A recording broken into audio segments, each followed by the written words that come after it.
Hello everyone, friends, and welcome to this channel. In today's video, I will show you and also tell you how you can scan documents in the Files app on your iPhone. Friends, please leave your likes, write your comments, and also don't forget to subscribe to this channel. So, let's get started and open the Files app on your iPhone. Then you can go to the Browse section. That's where all the folders are. And now in the top right corner, tap on the three dots and select Scan Documents.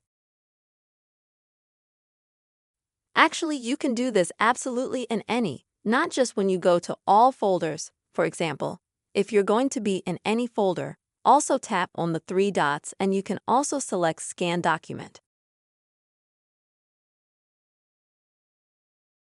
So when you choose to scan documents, now you will need to pull up and take a photo of the document. This will be done automatically as soon as your camera is pointed at the document. As you can see, there was an automatic scan. Now I'm going to do another one. And next you can view them. You can see the documents that you've scanned. After that, if you're happy with everything, click Done. And now save. And if you are not satisfied with anything in your scanned documents, you can, for example, crop them or flip them and edit them a little bit that way. Now, after you clicked Done, click Save in the bottom right-hand corner.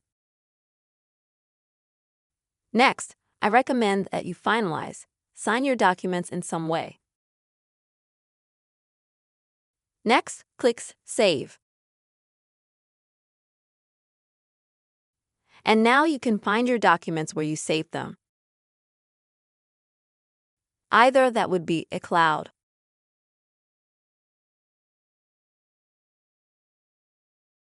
or it'll be your iPhone if you choose a folder. So there you go, folks. You can easily scan a document in the Files app on your iPhone. I hope this video was useful and helpful for you friends. Please put your likes, write comments, be sure to subscribe to the channel, and see you soon.